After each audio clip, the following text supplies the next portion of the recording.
বনে থাকে বনবাদুরি, বাচ্চা জ্বলে তার বুকে, তবু মায়ে বাচ্চা বলে না, পড়লে হাজার দুঃখে। কথা বলেন ঠিক না বেঠি? এ যাদের অন্তরে মায়ের দরদ আছে, ভালোবাসা আছে, একটু মায়া লাগায় বলেন না ঠিক না বেঠি? বনে থাকে বনবাদুরি, বাচ্চা জ্বলে তার বুকে, তবু মায়ে বাচ্চা ভোলে না, পড়লে হাজার দুঃখে। বিদেশেতে যদি কারো সন্তান মারা যায়, পশু পক্ষী না জানিতে জানে তাহার বাপ মা। কথা বলেন ঠিক না বেঠি? এ বন্ধু, সবার অন্তর কাঁদবে না, সবার কলিজা লাগবে না, সবার চোখে পানি আসবে না। কেউ আসছে বয়ান শোনার জন্য, কেউ আসছে বক্তা দেখার জন্য, বাহবা নেওয়ার জন্য। কিন্তু বাজান, অনেক ছেলে আসছে, আর আমার বাবা নাই। আবার অনেক বেটা আসছে, আমার আব্বা অসুস্থ, আমি একটু দোয়া করব হুজুরের সাথে, আমার বাপটাকে যেন আল্লাহ সুস্থ করে দেয়। বাইরে আমি জানি না সোনার চান বন্ধুর এই ময়দানে কার বাপ মা নাই। দুনিয়ায় যার বাবা নাই, তার মতন বড় অভাবী আর কেউ নেই রে ভাই। বাইরে আবার যার মা নাই, তার মতন বড় দুঃখী আর কেউ নেই। ও বাজান, কি এমন পাপ করেছো? পাপ করতে করতে অন্তর কালো হয়ে গেছে, বাপ মার জন্য একটু চোখের পানি আসতে চায় না। কথা প্রসঙ্গে একটা ঘটনা বাজার মনে পড়ে গেল, বাস্তব কথা। এইরকম একটা ছোট্ট আমার প্রতিষ্ঠান আছে ঢাকার বুকে, দাওয়াত থাকলো বাজান, যাবেন আপনারা।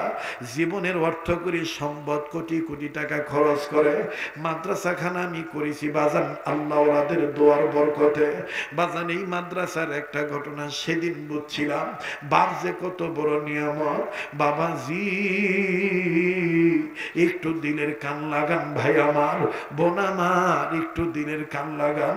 কান্না না আসলো, কান্না চোখের পানি ফেলবেন, চোখের পানি আমার বন্ধুগান না আসলো বাজান কান্নার অভিনয় করবেন। আল্লাহ পাক তা তো আমার আপনার গুনাহ মাফ করে দিবে। আরে বাবাজি, ওই মাদ্রাসায় আসর নামাজ পড়ার পরে বারান্দায় দাঁড়াইছি, বারান্দায় দাঁড়িয়ে নিজ প্রতিষ্ঠানের মাদ্রাসার ছাত্রদের খেলা দেখতেছিলাম। একটু আমার দিক তাকান বাবা, আর জীবনে আসি বা না আসি, জীবনের শেষ বয়ান মনে করে বয়ান করছি। খালি একটু বুঝাইতে চাই বাবা যে কত বড় সম্পদ। আসরে নামাজ পড়ার পর বারান্দা দাঁড়াইয়া নিজ মাদ্রাসার বাচ্চাদের ছাত্রদের খেলা দেখতেছি, বড় ভালো লাগতেছে। এক একজনের এক এক রকমের খেলার স্টাইল। কেউ ফুটবল মনে করে টেনিস বলকে লাত্তি দিতেছে, কেউ আবার বন্ধুগান ক্রিকেট খেলতেছে, কেউ আবার হাডুডু, কেউ আবার দৌড়াদৌড়ি, কেউ আবার আমার বন্ধুগান র্যাকেট খেলে। নানান সন্তান নানা বিধু খেলা খেলায় মত বাজান। ও বাবাজি, হঠাৎ করে মাদ্রাসার মেন গেটের দিকে নজর গেল। সোনার ভাইরা আমার, মাদ্রাসার মেন গেটের দিকে নজর করে দেখতে পাইলাম একটা বাবা, গরিব মানুষ হবে, মধ্যবিত্ত ফ্যামিলির বাবা। আমার বাইরে হাতের মধ্যে একটা ব্যাগ, ব্যাগের ভিতরে ছোট্ট ছোট্ট দুইটা মালটা, ছোট্ট ছোট্ট দুইটা আপেল, দুইটা কমলা, আর অল্পখানি আঙ্গুর, আর এক প্যাকেট বিস্কিট, এক প্যাকেট চানাচুর নিয়া এই বাপ কেমন জানি আমার বন্ধুগান গেটের বাইরে দাঁড়ায় আছে। আপন ছাওয়ার সাথে সাক্ষাৎ করবে, বেটার সাথে কথা বলবে। এরপরে বাজান ওদের আগ্রহ নিয়ে বাপ দাঁড়ায় আছে, অনুমতির অপেক্ষায় বাজান ভিতরে ঢুকতে পারতেছে না। ও বন্ধু, একবার নিজ বাবা, এই নিজ বাবা, বাবা নিজ পায়ের দুইটা বৃদ্ধাঙ্গুলির উপরে জমিনে ভর করে উঁচু হয়ে এদিক তাকায় ওদিক তাকায়, বেটা আমার কই? আমার বাইরে বাপ বেটাকে তালাশ করতে করতে বেটার চোখে বাপ পড়ে গেল। ও সোনার সান ভাই আমার, এই সন্তানটার দিকে আমি নজর দিলাম। যাহা মাত্র যখন বাপকে পড়ে বাপ পড়ে গেল এই সন্তানের নজরে, এই ছাত্র ভাইটা মুহূর্তের ভিতরে খেলা স্টপ করে দিল। যেমনি ছিল বাজান অমনি বাজান সোজা হয়ে গেল। আমি নজর করে দেখলাম এই ছাত্র ভাইটার গায়ে গেঞ্জি বাজান, গেঞ্জিটাও তাও আবার ভালো নাই। আমার বন্ধুগণ ছিড়া আর ময়লা আর ঘামের পানিতে গেঞ্জিটা বাজান ভিজে গেছে। ও বাজান ধুলাবালি লেগে গেছে গায়ের মধ্যে, শরীরের ধুলাবালি যাবে আর টুপিটা সোজা করে এই ছিঁড়ে গেঞ্জি পরে যখন বাপের দিকে দৌড় মারল। দেখরে যুবক ভাই আমার, ও যুবতী বোন, কোন বাপের তুই আমি বুড়া কইয়া গালি দিই রে বাবা। এই ছাত্র ভাইটা যখন নোংরা কাপড় নিয়া, ধুলাবালি যুক্ত ময়লা কাপড় নিয়া, দুর্গন্ধ ঘামের পানি যুক্ত গেঞ্জি নিয়া, ভিজা পানিতে ঘামের পানিতে ভিজা গেঞ্জি নিয়া একটা দৌড় মারলো যখন বাবার পানে, বাবা একটু বাজান ঘৃণা করলো না, একটু বাজান হাত গুটা রাখলো না। বেটার দৌড় মারা দেখে টোপলাগুলি নিচে রাখলেন, নিচে রেখে দুই হাত বাড়ায় দিয়া ডাক দিয়ে কয়, আয় আয় বাপ আমার, তুই আমার বুকে আয়। ছেলেটা কাছে চলে গেল। হাট্টি মাটিন যৌতু পরে নেয়, আলিফ লাম মিম পড়ছে। উস্তাদের শিক্ষায় শিক্ষিত হওয়ার কারণে ইমান নামক টিউব লিক হয় নাই, বাস্ট হয় নাই। বাপের কাছে আগে না যাইয়া কাছে দাঁড়ায় সালাম দিল। সালাম দিয়া ছেলেটা কান্নার সুরে বলতেছে, আব্বা আম্মা কেমন আছে, বাড়িতে ভাই বোন কেমন আছে? বাজান রে বা সালামের জবাব দিয়া কয়, বেটা ভালোই আছে। আয় বাবা আয়, আমি গাড়ির টিপের কারণে 2 মাস আসতে পারি নাই বাবা। বাবা তুই কেমন আছিস? ছেলেটা বাপের বুকে চলে গেল। কি একটা মায়ার দৃশ্য রে বাবা। বেটা বাপকে চুমা দেয়, বাপ বেটাকে চুমা দেয়, আর বেটা আব্বু আব্বু বলে ডাক দেয়। কি যে ভালো দৃশ্য রে বাবা। ও বন্ধু, আমার বন্ধুগণ, গুড একটা সিনাহারে, গুড একটা সিনারি, কি সুন্দর দেখা যাইতেছে রে বাবা। কিন্তু হঠাৎ করে আমি যেই বারান্দায় দাঁড়াইছি ওই একই বারান্দা থেকে কয়েক গজ দূরে একটু কর্নার সাইডে আমার বন্ধুগণ আর একটা ছাত্র আমার জানা ছিল না, সেই ছাত্রটার বাবা নাই। এই ছেলেটা এই বাপ বেটার আদর দেখে মাদ্রাসার বারান্দার গ্রিলের সাথে মাথা ঠেকাইয়া চোখের পানি ঝর্ণার মতন ছেড়ে ছেড়ে এরকম পানি মুছে আর চিৎকার দিয়ে কান্দার কয়, আল্লাহ আমার আব্বা কি আর কোনদিন আসবে না?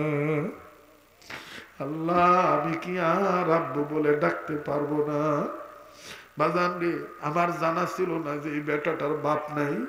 আমি কাছে যাইয়া ডাক দিয়ে বললাম, বাপ আমার তুমি কান্দো কেন, তোমার কি আব্বা নাই? এই ছেলেটা কান্দার ডাক দিয়ে বলে, হুজুর গো আমার আব্বু ছিল, 2 মাস আগে রোড অ্যাক্সিডেন্টে আব্বা আমার মারা গেছে, আব্বার লাশটা পর্যন্ত দেখি নাই। ও বেটা আজ তুমি কান্দো কেন বলো?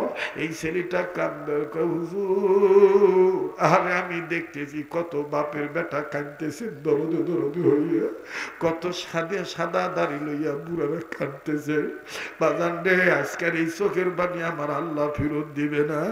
এই হাতটা দিয়া বারবার কাবাদুরি শোনাচ্ছেন ভাই আমার, যারা চলে গেছে সঙ্গত কারণে তারা ব্যস্ত মানুষ বুঝতে পারে নাই, ধারণা করে ফেলছে হুজুর আর ওয়াজ করবে না।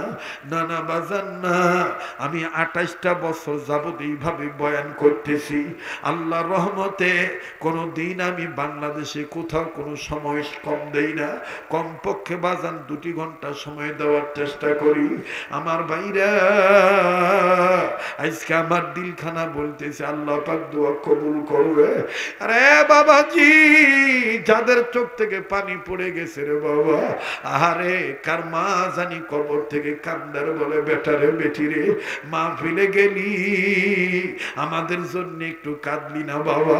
বাবা কবর আইসা খবর পাইলাম কোন ছেলে মেয়ে যদি বাপ মার জন্য চোখের পানি ছেড়ে কান্দে, ছেলে মেয়ে যদি দোয়া করে, বেটা বেটির দোয়ার উসিলায় বাপ মার কবর আযাব আল্লাহ মাফ করে দিবে। আওয়াজ দিয়া বলেন না সুবহানাল্লাহ। তবে রে বন্ধু, এটাও সত্য কথা, এটাও ন্যায্য কথা। আজ যদি আমি তুমি বাপ মার জন্য কান্দি, তোমার আমার বেটা বেটিও কিন্তু নেক্সট টাইমে, নেক্সট ইয়ারে, বহুদূর ভবিষ্যতে তোমার আমার বেটা বেটিও কাঁদবে, তোমার আমার বেটা বেটিও বাজান দান করবে, তোমার আমার বেটা বেটিও দোয়া করে যাবে। আজ যদি তুমি আমি বাপ মাকে ফাঁকি দিয়ে চলে যাই, তোমার আমার বেটা বেটিও কিন্তু তোমাকে আমাকে ফাঁকি দিয়ে চলে যাবে। আরবি প্রবাদ আছে, কামা তাদিন উঠুদানো, যেমন কর্ম তেমন ফল রে বাবা। এ বাবাজি, কোন মায়ের সন্তান বাবার সন্তান মা বাবার প্রেমের বেড়াজালে আটকা পড়ে গেছেন, যাইতে পারলেন না ভাইয়া। আমি মুসাফিরের মন বলে, আমার আল্লাহ আজকে আপনাদেরকে ফেরত দিবে না, আমার আল্লাহ আপনাদেরকে কবুল করে নিবেন। আওয়াজ দিয়ে বলেন না সুবহানাল্লাহ। কাজী যাদের অন্তরে মায়ের দরদ আছে, বাবার দরদ আছে, একটু মায়া লাগে, একটা ডাক দেন না বাপ মার কবরে আযাব মাফের আশায়, বলেন না আল্লাহ। এতগুলো মানুষের আওয়াজ গভীর রাতে হচ্ছে না, বলেন না আল্লাহ। আবার বলেন না সোনার সান ভাইরা আমার, আল্লাহ। আর একবার বলেন না আল্লাহ। আমার বন্ধুগণ, আমার বাবাদিরা, এইবার এই সন্তানটাকে ডাক দিয়ে বললাম, আব্বু আব্বু তুমি কান্দো কেন বলো? আরে বাবাজি, এইবার এই সন্তানটাকে ডাক দিয়ে বললাম, বাবা মার আজ তুমি কান্দো কেন? বুঝলাম তোমার বাবা মারা গেছে। ছেলেটা আরো কাঁদতেছে, চোখের পানি ঝর্ণার মতন ছেড়ে দিয়ে কান্দে, গালের গোস্ত থর থর করে নড়ে, ঠোঁট দুটি কাপ কাপ করে কাঁপে, আর চোখের পানি ছেড়ে কান্দে। আর ডাক দিয়ে বলে, হুজুর কি বলবো দুঃখের কথা, এই ভাইয়ার আব্বাকে দেখে আমার আব্বার কথা মনে হয়ে গেছে। হুজুর গো, আমার আব্বাও আমার জন্য এরকম চানাচুর বিস্কিটের প্যাকেট নিয়ে আসতো, আমার জন্য এরকম আপেল কমলা নিয়ে আসতো, আমার জন্য এরকম দাঁড়ায় থাকতো। ওস্তাদের কাছে বলে আমাকে বাজারে নিয়ে যে, দোকানে নিয়ে যাও, অনেক কিছু কিনে দিত। হুজুর, এই ভাইয়ার আব্বার আদর দেখে আমার আব্বার কথা মনে হয়ে গেছে, এই জন্য আমি কাঁদতেছি। ছেলেটার মাথায় হাত দিয়া আমার বন্ধুগণ ডাক দিয়ে বললাম, বেটারে আজ বুঝতে পারলাম, দাঁত থাকতে দাঁতের মর্ম বোঝা যায় না, দাঁত পড়িয়া গেলেই বোঝা যায় দাঁতের কি মর্ম ছিল।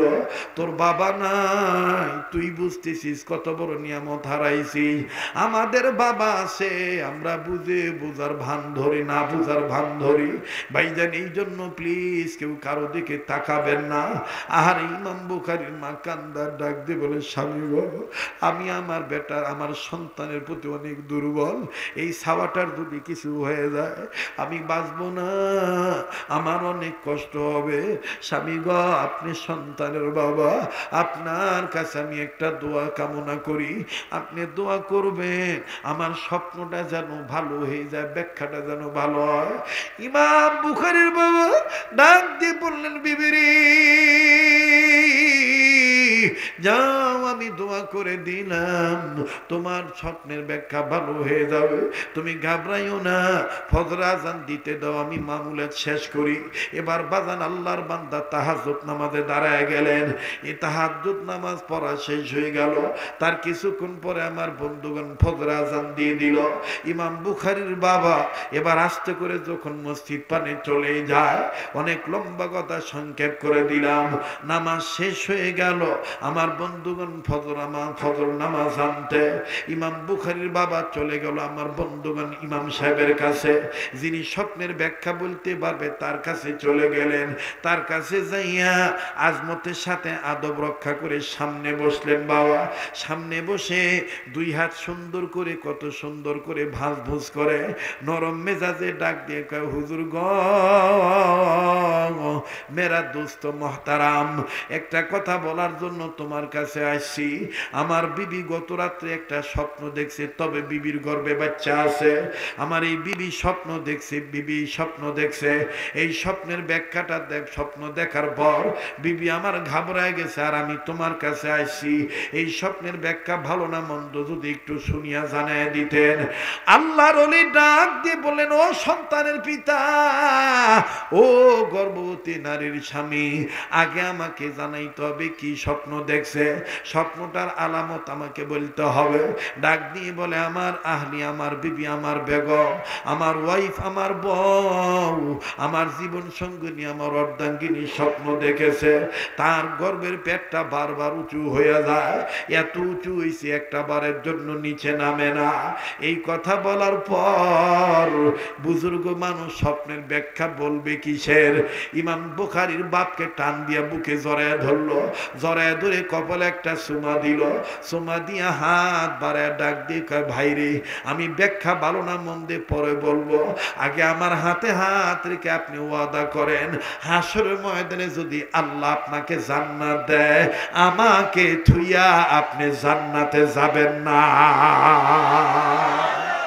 ওরে তুমি খালিক, তুমি মালিক, বলেন, তুমি খালিক, তুমি মালিক, তুমি দুনিয়ার মহাজন, যার সাথে মোর বান্দায় আছে রে মন। যদি মুসলমান হয়ে থাকেন, ইমানের টিউব যদি বাস লিক না হয়ে থাকে, আমার ভাইরা হাট্টিমাটিম টিমের কাতারের দালাল যদি না হয়ে থাকেন, আলিফলাম মিমের অনুসারী, আলিফলাম মিমের যদি সওয়াবের অধিকারী হতে চান, তাহলে একটু জবান খুলে বলেন না, ও নেই তুমি খালিক, তুমি মালিক, বলেন, তুমি খালিক, তুমি মালিক, তুমি দুনিয়ার মহাজন, যার সাথে মোর বান্দায় আছে রে মন, বলেন, যার সাথে মোর, লিল্লাহে তাকবীর। অনেকে ভাবছিলেন সবাটা ভাঙি গেল, আর হবে না।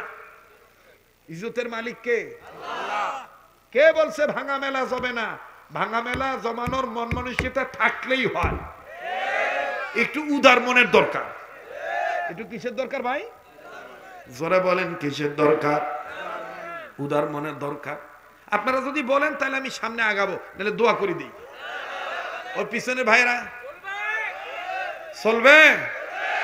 আজকের একটা রাত্র না হয় কিছু অংশ আল্লাহর জন্য দিয়েই দিলাম, কথা কয় না, ঠিক কিনা বলে? আবার কয় ফজরের নামাজ পড়া লাগবে না, কথা কয় না। বাজান, ফজরের নামাজের সাথে ওয়াজের কি সাথ? নামাজ পড়ার সময় নামাজ পড়বেন, এখন ওয়াজ শোনার সময় ওয়াজ শুনবেন, কথা কয় না। মুমিনের কোনো নামাজ কাজা হয় না। মুমিনের আবার কাজা নামাজ কি? হ্যাঁ, মুমিনের আবার নামাজ কাজা কি? মুমিনের কোনো নামাজ কাজা নাই। কে বলেছে আপনাকে নামাজ কাজা করতে হবে? বলে যদি যদি সময় না পাও পরে পীড়িতের আলাপ করে। ইমান আমলে টিউবে বাস্ট হয়ে গেছে, দালাল ঢুকে গেছে, কথা বলেন ঠিক কিনা? বলতে আবার কিসে সময় না পাও? সময় পেতেই হবে। আজান হয়েছে, যখন মুয়াজ্জিন বলে দিয়েছে হাইয়া আলাস সালাহ,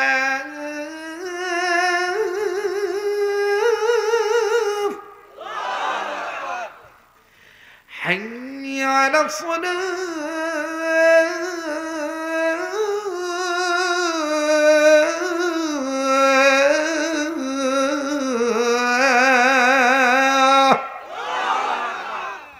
ভাই তোমরা ঘুমাইছেন ভাই,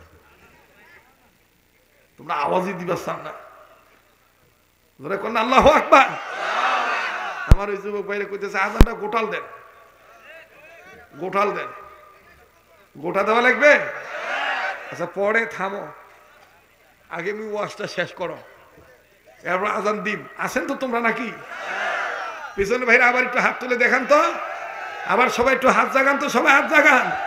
লিল্লাহে তাকবীর, লিল্লাহি তাকবীর। আল কোরআনের আলো, কোরআন হাদিস যেখানে, আলেম উলামা যেখানে, নারায়ে তাকবীর। হাত নামা। কষ্ট হলো আমার ভাইরা, আমার বন্ধুরে। ইমাম বুখারীর বাবা ডাক দিয়ে বললেন, ও দোস্ত মোহতারাম, বুজুর্গ মানুষ, মুসাল্লাম বুজুর্গ মানুষ, স্বপ্নের ব্যাখ্যা না বলে তুমি দেখে আমারে সুমা দিলা, আবার জান্নাতে নিয়ে যাওয়ার ওয়াদা চাইল, কিছু বুঝলাম না। আমার বন্ধুগণ, ইমাম সাহেব ডাক দিয়ে কয়, কি বলবো ভাই আমার, আপনার কপালে আজকে যে নূর দেখতেছি, এইরকম নূর আমি আর কখনো দেখি নাই। হায় রে, ইসলামের আলো জ্বালায়া দিয়া রাসূল মদিনার মাটি করলেন বিছানা। হায় হায়, ইসলামের বাতি জ্বালায়া দিয়া রাসূল মদিনার মাটি করলেন ঠিকানা। জোরে কোন সুবহানাল্লাহ। বনের হরিণী চিনিল নবীকে, উম্মত হইয়া চিনিলাম না। ইসলামের বাতি। বাপ যাবে বেঠির বাড়ি, ভাই যাবে বোনের বাড়ি, দুইজন মিলি কয়জনের বাড়ি যাবে? হ্যাঁ, একজনের বাড়ি যাবে। তো যানবাহনটা হইলো পদচালিত বাহন, যেটাকে বলে সাইকেল। কি বলে? সাইকেল। তো বাপ উঠছে, বেটা উঠছে, কিছু দূর গেছে ভাই, যাওয়ার পরে এখন বেটার কানত আওয়াজ আসতেছে, আব্বা প্যাডেল ঘুরায়, কানত ফির আওয়াজ আসে, পিক পিক, ধারাস, প্রাক, ক্যারক্যার, মেরমের। বেটা বলতেছে, আব্বা থামেন তো, আপনি ঘামি যাচ্ছেন, দেখেন তো একটু চেক করি টিউবত হাওয়া আছে না নাই। বাপ কয়, তুই তো বাহ স্কুলত পড়িস, তো জ্ঞান পাইছে ভাই। ঠিক আছে ঠিক আছে, দেখি দেখি। তো থামছে, থামিয়ে এখন ওই চাকাত বেটার বাপ দুইজন মিলি এই দুই আঙ্গুল দিয়ে ঠাসা দিছে। বোঝেন না নাকি? ঠাসা দেওয়ার পরে দুই বাপ বেটারই আঙ্গুল ভিতরত চলে গেছে। তো ভিতরে যাওয়াতে কি বোঝেন? হাওয়া আছে না নাই? একটু জোরে কথা বলতে হবে। হাওয়া আছে না নাই? আবার কোন হাওয়া আছে না নাই? নাই। বেটা ডাক দিয়ে সর্বনাশ আব্বা, এই জন্য তো মুই ভাবি চিনতে পারি না, মোর বাপ ঘামি যাচ্ছে কেন, মানে ঘামতেছে কেন?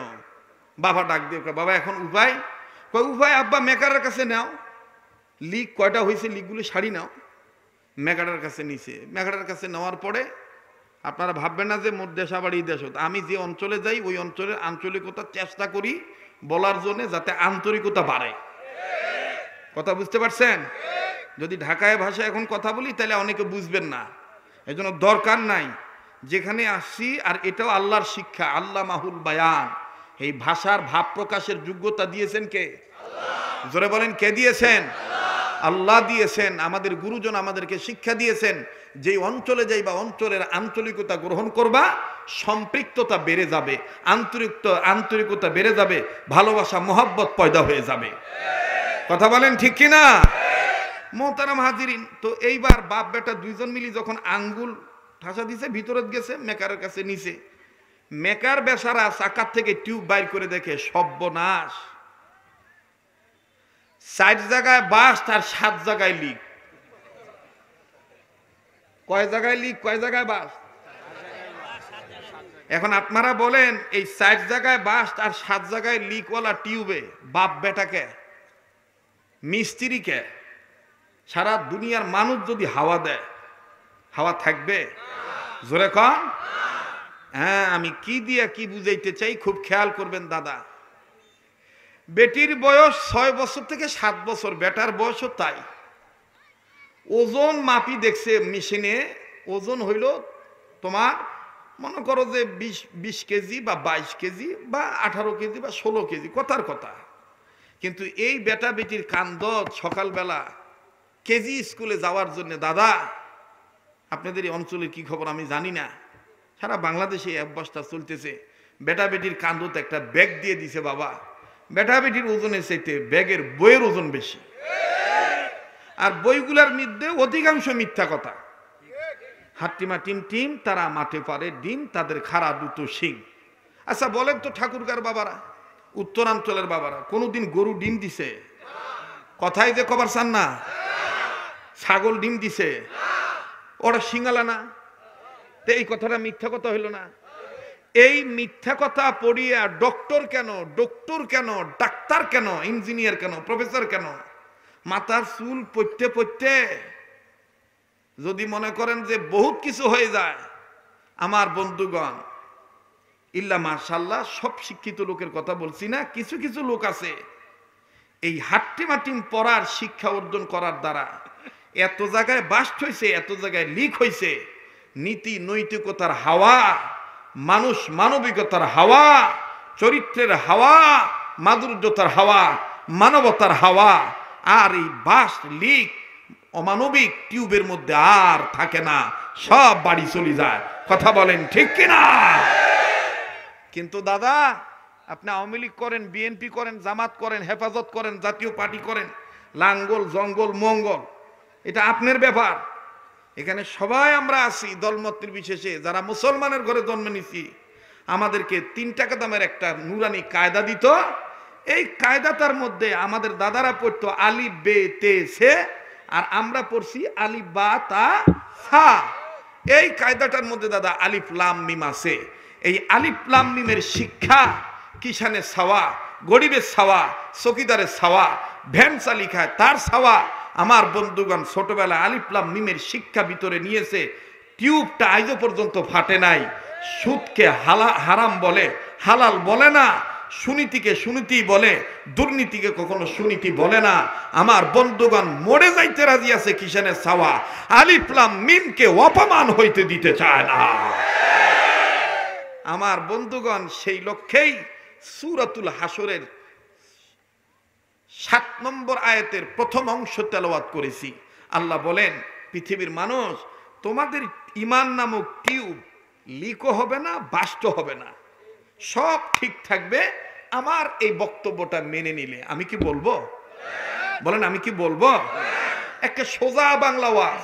আল্লাহ বলেন, ও পৃথিবীর মানুষ, আমার রসুল আমার নির্দেশে তোমাদেরকে যা ধরতে বলবে সেটা যদি ধরো, তোমাদের ঈমান নামক টিউবে কুশিক্ষার লিক বাস থাকলে এই ধরার কারণে সুশিক্ষার ফলন ফসবে। সুবহানাল্লাহ কইলেন না? এই কথাটা কার? জোরে কোন কার? ওয়ামা আতাকুমুর রাসূলু ফাখুযুহু ওয়ামা নাহাকুম আনহু ফান্তাহু।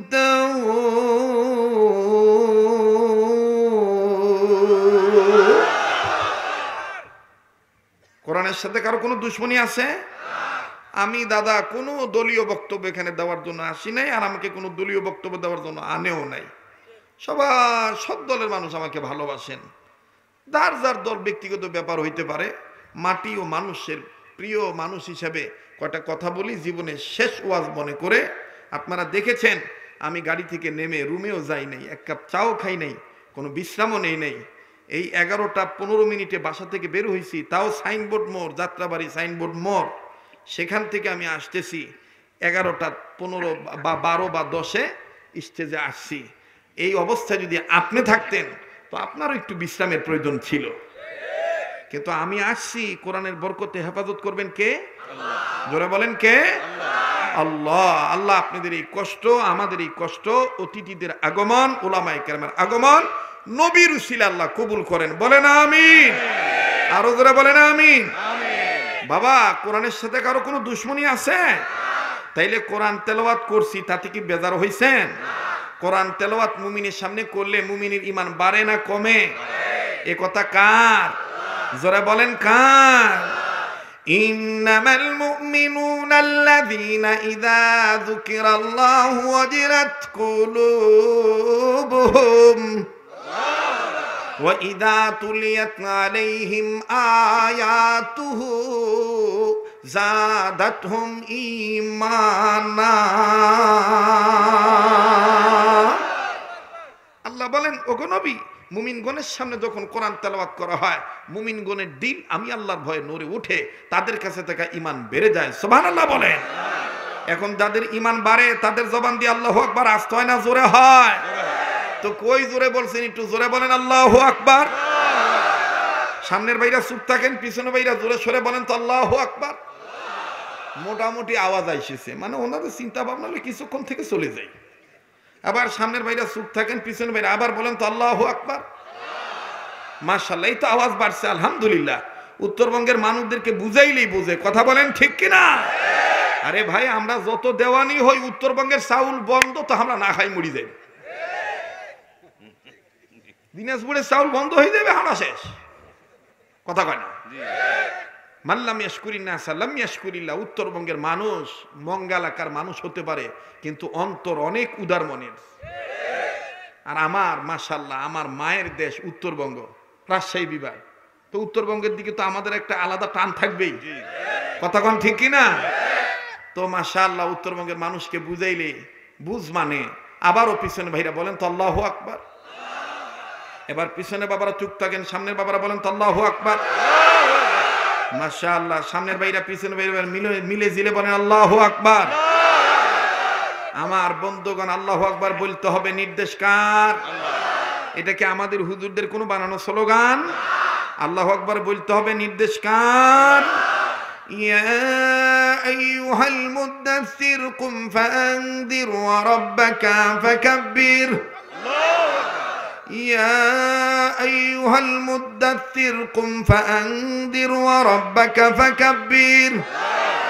আল্লাহ তার নবীকে কখনো আদর করে বলছেন, ও কম্বলওয়ালা, ও চাদরওয়ালা, আপনি দাঁড়ান, আপনার রবের মাহাত্ম্য ঘোষণা করেন, তকবীর দেন।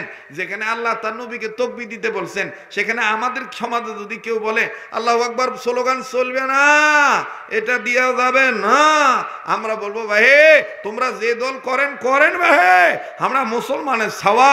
জন্মের পরে কানত বাপ মা আল্লাহু আকবার আওয়াজ দিছে, বুঝ হওয়ার পরে আল্লাহু আকবার আওয়াজ শুনি। এখনো পাঞ্জেগানা পাঁচ ওয়াক্ত মসজিদের আজান আওয়াজ আল্লাহু আকবার আসে। আবার মরার পরে আল্লাহু আকবার আওয়াজ দিয়া ফির কবরও ছুটাইবে। কাছেই আল্লাহু আকবার তোমার কাছে না চলতে পারে, আমাদের কাছে আল্লাহু আকবার আওয়াজ ছিল, আছে, থাকবে। কারো চোখ রাঙানি দেখে আল্লাহু আকবার আওয়াজ বাদ দেওয়া যায়। কথা বলেন ঠিক কিনা? তাহলে বলেন তো আল্লাহু আকবার। এই আল্লাহু আকবারকে মহব্বত করে, আল্লাহ সবার বড় এ কথাটা বিশ্বাস করে কবরে গেলে কবর কি ভালো হবে না খারাপ হবে? মূলত কিন্তু কবর ভালো জায়গা না, বেঈমানদের জন্য কবর ভালো জায়গা।